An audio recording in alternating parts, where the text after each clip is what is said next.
key difference is the goal.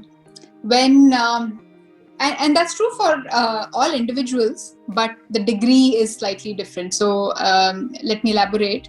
When a person wants to work on their health goal, usually there's a motivation or a reason that they have, which is slightly different from just saying, I want to be healthy. I want to be healthy as in I want to age slower. So my personal goal could be that I want to not age in an accelerated fashion, but slow down my aging now as I'm approaching middle age. Somebody else's goal could be to not have a certain kind of chronic disease that runs in the family, like cancer or like diabetes or like heart issues, cholesterol, and that can be their motivation.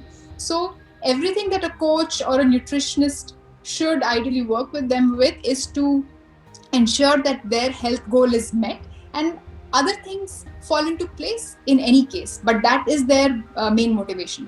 And in the same way, for an athlete, their performance is the key goal and everything is secondary to that. We all want to be healthy, but how we define health is different, and for an athlete it is secondary to their performance. And I think that's where nutrition plays a key role, because it has to support their training. For training to be optimum, to be the most that it can be, the most efficient that it can be, recovery needs to be really, really great.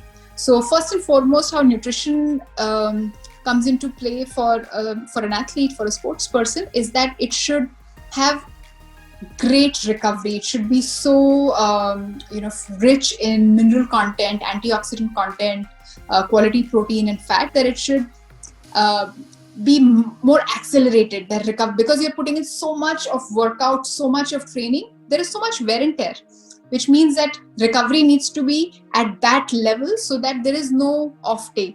That if they can possibly train for say 12 hours or even whatever number of hours in a week, then that can be increased further, because more training will mean better performance, but that should mean with efficient recovery. Otherwise, training will only be more stress causing for the body. So I think that is the key, that the health goal is different and that we are optimizing recovery for all of the training that is happening with the athlete.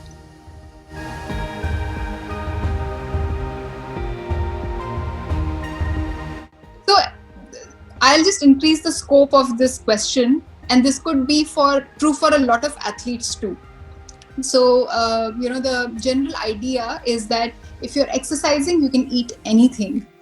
And it's not really about weight, right? You can burn the number of calories that you've consumed, but food has a much larger role to play than pure calorie in and calorie out. So we're not just working out or training to burn the food that we are eating. The role of the food is very complex and very significant in our health. So and heart attacks happen because of many years, many decades even of certain food-based choices or stress-related decisions that one has chosen to do, or the whole lifestyle. It is not because of something that you did last night or something that you did for a short amount of time. It is over a period of time that there is that kind of blockage. So whether you adapt fitness today or over a period of time, food still has a critical role to play.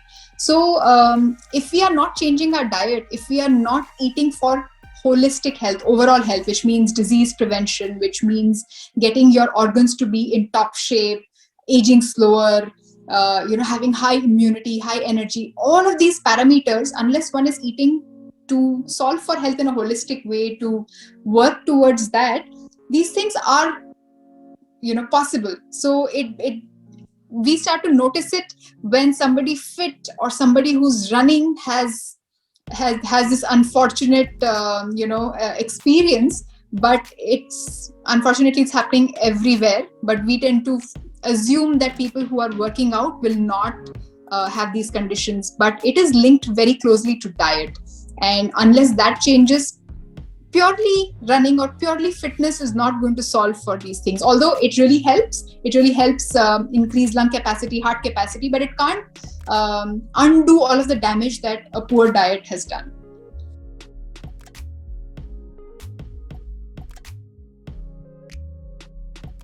Yes, absolutely. And especially when people have athletic goals or work goals, who's, you mentioned corporate people who have a corporate career and they are very single-mindedly pursuing that. For everybody, sleep tends to be on the back seat and not crucial. But for our health, sleep is one of the foremost things, because so much recovery, body's natural go-to is to create a balance. Body's always trying to create a balance, always trying to heal. When we sleep well and there is consistent quality sleep day on day, that natural recovery process is at its optimum. So sleep can really do the best healing work, recovery work, cellular regeneration that is possible in nature. And when we eat a good diet, exercise well, it gets enhanced. But if we remove sleep out of the equation, that we don't sleep enough, or the quality of our sleep is not good because we've, maybe the lights are on, maybe there's too much stress, screen time, so many things impact our sleep. But if our sleep is not good, then none of these other things are going to work to its full potential, because we would not be rested, our hormonal balance will be, in a tizzy, our recovery will be very slow, our digestion will get impacted. Over a period of time, it will start showing in our immunity, in our energy, in the next workout and training session. If you're at work, it will show up in your mental focus capacity. So it will impact all areas of our health in our life. So sleep is like the top of the pyramid in terms of how we list down the things that we need to do for improving our health.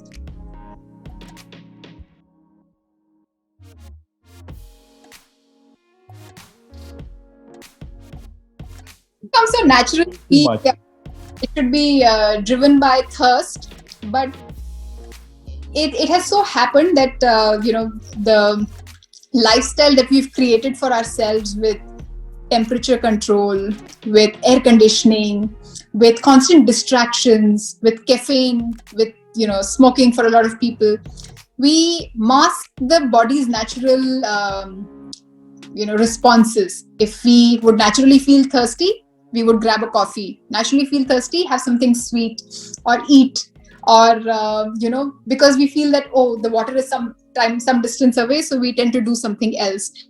So there are so many things that come in the way of that decision. It's a very simple urge that should happen naturally, but because of all of these factors, I think it requires some discipline to inculcate that habit of drinking water often. But having said that, everyone likes to have a benchmark or kind of a guiding number. So about between 2 to 4 liters of water is okay, good as a good start point. But it should be more if we are spending time out in the sun or physically exerting ourselves, or exercising a lot, or playing a sport. It should be more if we are in controlled environment, because that's usually not as humid, so we tend to lose water. In cold weather, when our thirst may not be at its, it may not show up, or we may not feel thirst as much, it's again important to mindfully drink more water, and it can be warm water. So we need to be careful in those specific conditions, but otherwise we should let thirst determine it. And also drink water not during our meals so much, but in between 2 meals consistently. So that's about water. I think we should focus on our hydration, especially if you're consuming anything less than 2 liters in a day.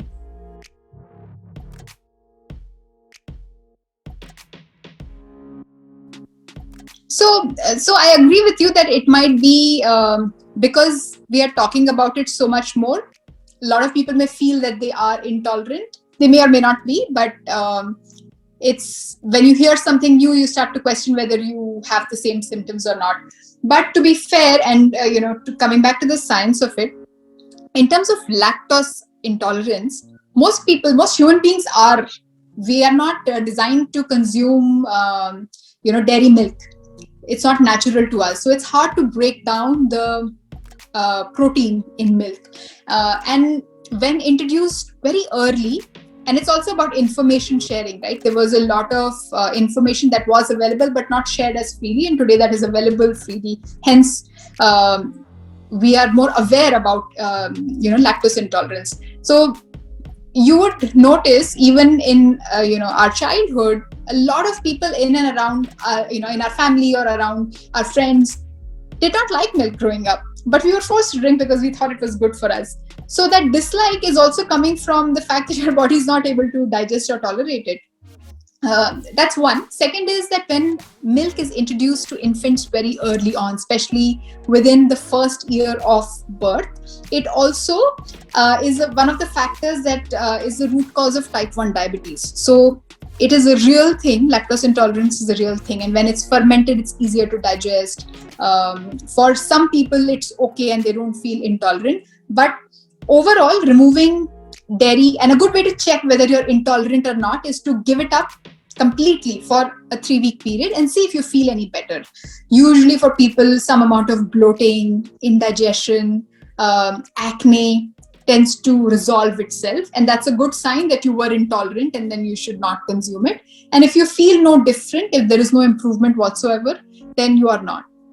And for gluten, I think the reason also could be that our diets have become very restricted in terms of the variety that we eat, and it's become very similar across cities. While we may have grown up eating ragi and millets and rice and more kind of variety in our grains and more gluten-free grains, because millets are gluten-free and rice is gluten-free, to suddenly add a whole lot of wheat. And wheat is in everything processed, right?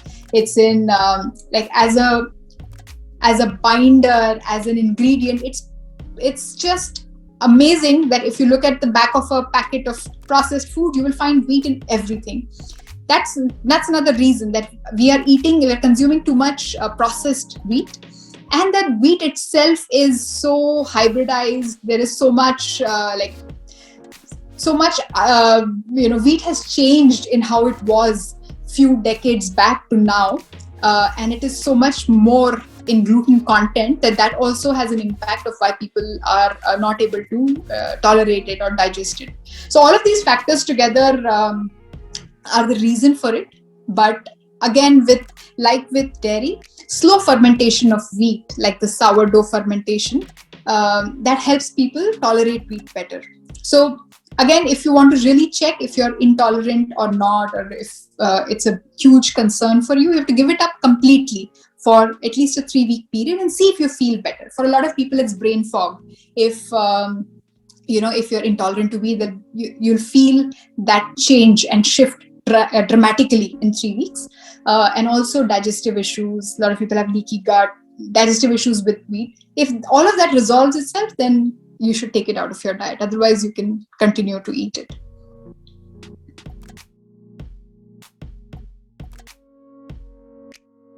So sugar is very addictive, and refined sugar is so addictive.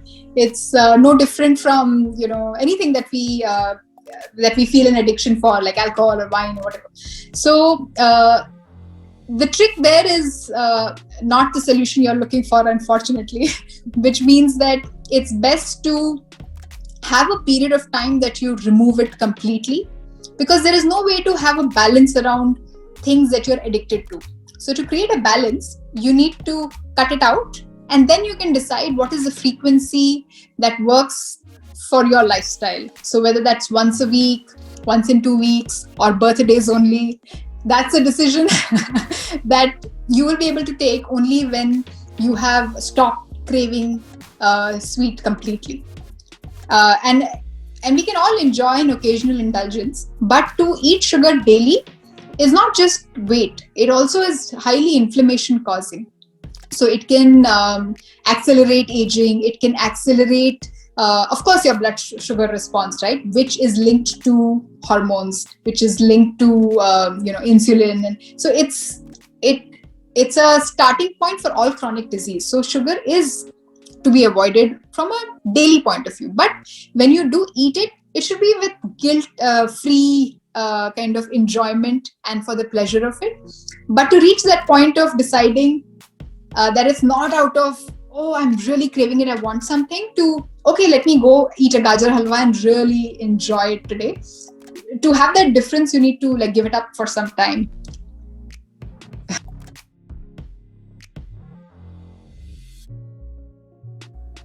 So in terms of supplementation, and I'll differentiate between protein and other supplements. it's always great to have your plan A of getting the required amount of nutrition from diet, because of two main things. One is what it is that we are trying to supplement. For instance, if even if it's vitamin C, right?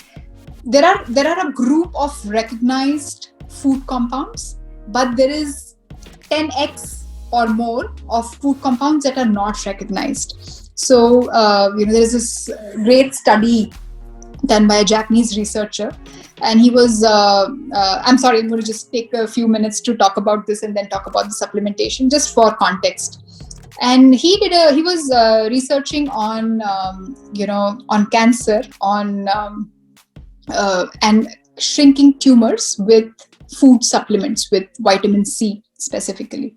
And he realized that when he did the same quantity of vitamin C that was a supplement, not a food source, the impact, and then he did it with apples, where the people were given, and this is a human study, so there were human beings who were at the earlier stages of testicular cancer, and this study was done with them. And then they had apples as a vitamin C dose, and while a cup of apples has far little vitamin C, I think 5 times lesser than the supplement that they were getting, the impact of shrinking the tumors was far more by eating apples, even though the quantity of vitamin C was lesser. And the reason is that when you're eating a whole food, there are a lot of vitamin C-like compounds that are together working for that benefit, whether it's cancer beating, whether it's improving recovery, cellular recovery. So it's when we eat food, we're not just getting the things that we recognize, but we're getting all of the other antioxidant benefits that we possibly don't know of. This is one. Second thing is the absorbability. When we eat a supplement that's a pure concentrated supplement, we don't absorb it as efficiently as when the digestive system breaks down a food and we absorb the supplements. So because of absorbability and because of the sheer variety of nutrition that we are getting in whole foods. So plan A, whether you're an athlete or whether you are just looking to improve your health, or you're you work out and you are very involved in your sport, the answer is the same. That plan A should always be food. Food should be foremost. Nutrition should be very, very diverse. It should solve for most of your requirements. Yet, for recovery, for eating that quantity also of food, sometimes it's important that we supplement our diet. And for athletes, that becomes more of a necessity, and the use case is more often. So then it's important to check for what kind of protein supplements are you eating, whether that are full of chemicals and artificial compounds. That's a clear check, because usually to really extract a pure protein, there are a lot of chemical processes that are not so great, and that also has an impact. So as clean as you can go for is the ideal for supplements. As far as other supplements are concerned, back to the same argument. If we can eat whole foods and have a very colorful diet, that has a maximum impact. So as a plan A, if we always choose food and then look at what we need to supplement. Third thing is, then we should always get a test. If we are trying to add things to our diet, like zinc or like selenium or like vitamin C, it's good to test, because if we eat a lot of supplements on a continuous basis, that can also get stored in cells, especially the fat-soluble vitamins, because water-soluble vitamins will get excreted, but fat-soluble will get absorbed in your cells and stay on, and they will be toxic in nature over a period of time. What you don't need is getting the body still treats as a toxin. So just blatant use of supplements is not good for anybody. We should get ourselves tested and then decide if there is some deficiency. Supplementation is the only way to solve for it. So diet being the primary source of all nutrition, including protein. Plan B being a clean label or clean protein supplement. And third is, if you need any other supplements, it's good to get yourself tested, so that you know exactly what you're trying to get more of.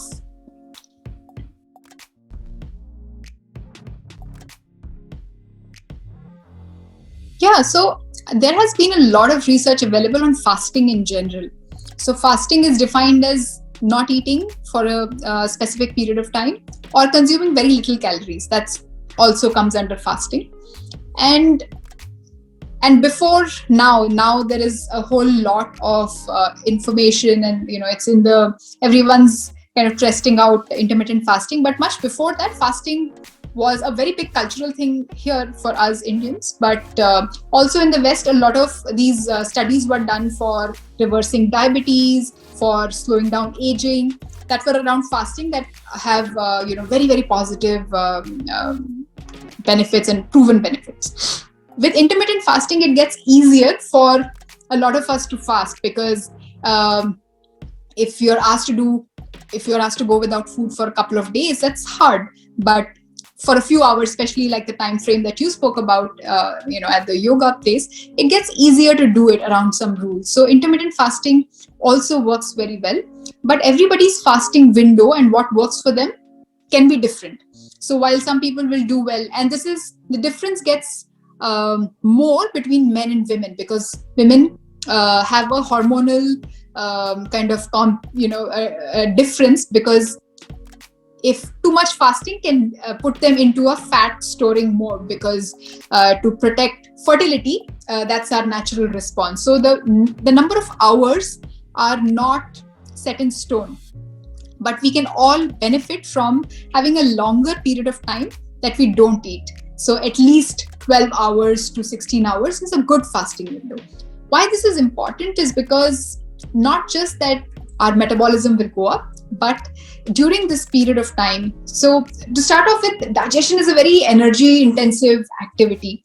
And if we are continuously eating for more than 12 hours in a day, our body will be only digesting food, which means it will not be focused on the recovery process. All the cellular cleaning will not be happening.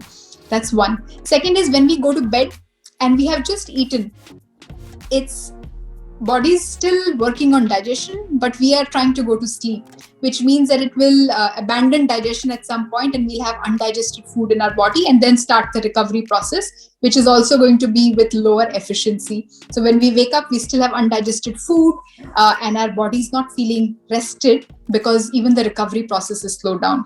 So it's important to have completely digested your meal before you go to bed. That's when early dinner is a really great thing, especially 3 to 4 hours of gap between dinner and bedtime helps the body get into the deep sleep zone, where it will do the real cleaning activity, and the autophagy happens, which is all of the cellular cleaning and repair work, which will also help with recovery for athletes, for slowing down the aging process, for detoxification, for all of those things.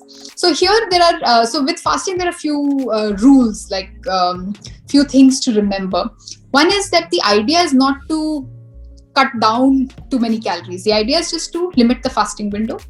Second is that a poor diet does not become okay just because we have a fasting window. So we still need to eat quality food, healthy food, and that will be the source of our nutrition. So we will do better with having a better diet, because our absorbability will go up.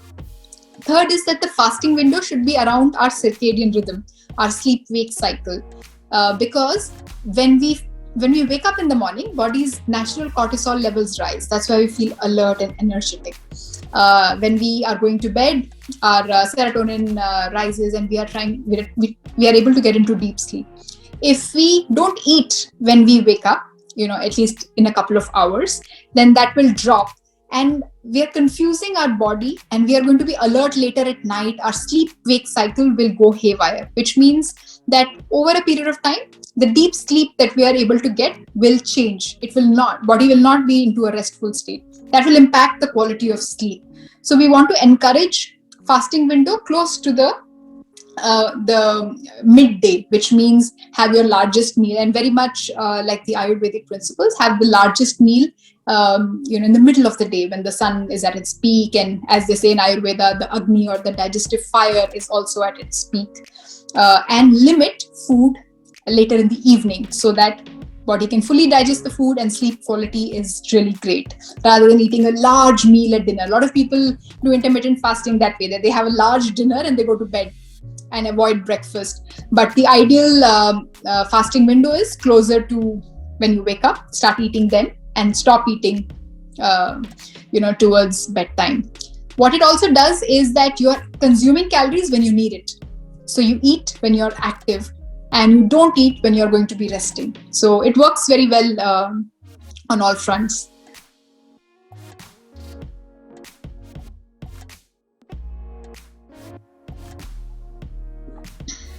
So number one is to, when you're trying to lose weight, not go on a binge, which means fasting and then feasting.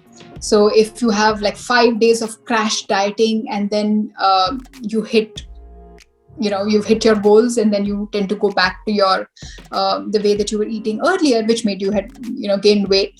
That kind of up and down in how you eat can really impact your muscle. So you will lose muscle and then you will gain fat. And why that happens is also because you're confusing your body. So if for a short period of time, for a day or two, when I fast, I'm telling my body that you are being resilient, because I will put you in these tough scenarios and you get stronger, very much like how we do in exercise. So that improves our body's capacity for sustaining or surviving in difficult periods. But when we do that very often for longer periods, what we are telling our body is that this is a scarcity. So you have to protect survival. And when hormones come into play, and this is also true for women, because their response is more because of the, especially being in a younger age, when you have fertility to protect. Fertility is, it goes out of the window. That's why PCOD is such a huge thing also. So, which means that it's very, very easy for the body to first protect itself. So you will lose. Body's not trying to protect muscle. That's not a part of the survival mechanics at all. So if we go into binge dieting, it's very easy to go on losing muscle, because at that point you're not feeding yourself, and then to gain fat. So that's the simplest thing to avoid. But when we make smaller shifts, which means eating healthier foods, avoiding some of the sugar and deep fried foods or processed foods, you're avoiding junk calories by automatically eating high fiber whole foods that will be the calories that you need, but also good nutrition. So you'll be satiated. You will not be in a hunger and blood sugar up and down. This is a good way to start. But to really prevent muscle, you will have to exercise. There is no way, there's no other way to protect muscle mass, except that you have to strength train or do some significant physical activity to protect it. With a wholesome diet, when I say wholesome, it means nutrition, the micronutrients, the number of calories, fiber, as well as good amount of protein through the day.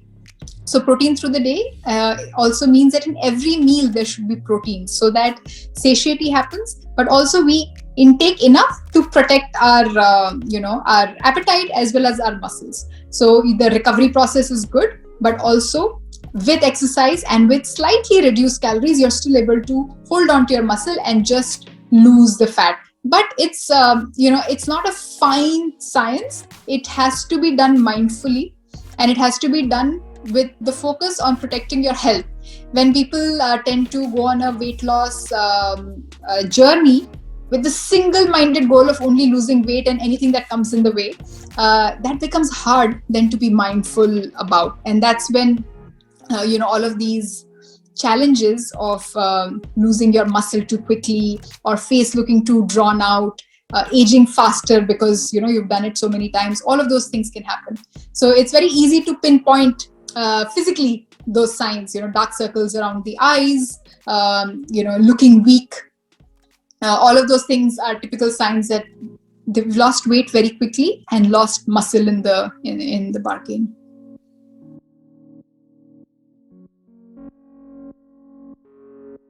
Okay, sure. So I will answer this question for athletes. So number one is dark greens. And I think it's so important to eat dark greens daily. And the best way to have it in things that you enjoy. It can just be in any meal that you're eating, just some sauteed. So I like spinach with some garlic, just sauteed in some olive oil. And it's really simple to do. It takes few seconds. The key is to not overcook the spinach, and just eat it with any meal, and it tastes great with an avocado toast. So that's a good one. But just by eating dark greens every day, you can significant. So first of all, dark greens have protein, not a whole lot of it, but something that the body can absorb very efficiently, and lots of minerals, lots of antioxidants. So if you want to take your recovery to the next level, to recover faster from every workout, dark greens is the number one food. So I like to eat a lot of it. I really like spring onions also, just sauteed spring onions with any vegetable that I'm eating or any food that I'm eating, Indian or non. Second is chickpeas. So any beans, lentils are great because they're very unique in their protein and carbohydrate mix. So you don't need to eat grains necessarily. You can just, your whole meal can be that. And I like chickpeas because they are, they have carbohydrates, they have protein, and they have fat. So they're very satiating. So whether you make chole out of it, or whether you make the hummus out of it, or even if it's a salad and just put some olive oil and some pepper, or the South Indian version, which is the sundal, with a little bit of tadka in it. It's so satiating and so creamy that you don't need too many ingredients to make it work. So I personally love that, and I recommend that if your digestion is good, that you eat it at least twice in a week. But that entire family of lentils and beans are really great for this reason, and makes it really great for athletes because you get the right amount of carbs and protein in one meal. So you don't need to add too many elements to it. Just some veggies and chickpeas is a complete meal, and it's a great recovery meal. Number 3 is seeds. So again, hemp seeds are my personal favorite because in the plant world, they have all of the essential amino acids. So they're really great. They have good omega-3 fatty acids, and they have a lot of other mineral content that makes it like a superfood packed together. It doesn't even require a recipe. Shelled hemp seeds can just go over your food bowl, and it adds so much of a nutritional punch. So those are my 3 superfoods.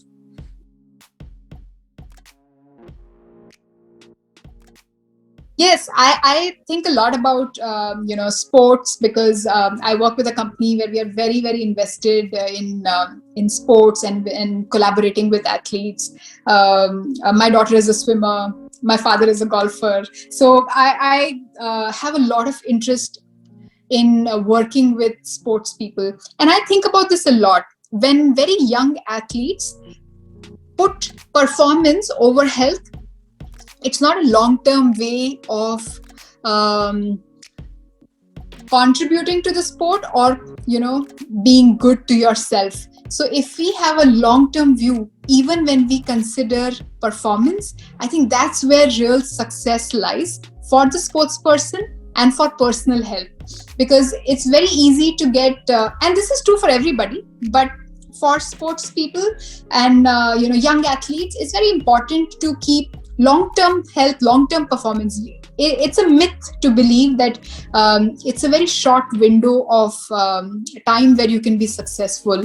I think with the great work that is happening all around in terms of awareness on nutrition, in terms of increasing optimal performance, in terms of science supporting all of these new research around all of these things, the ability to perform and the top athletes of the world lasting into their 30s and performing at the top level, you have to believe that you can increase your lifespan or your sports kind of career if you pay attention to your nutrition that is for the long term, and not look for short-term hacks, not look for things that will harm your health in the future but will increase performance in the present. It's just not worth it. It is good, it's the best thing to have a long-term view, to your health, to your performance, and that will take you places, and you also extend your career by many years.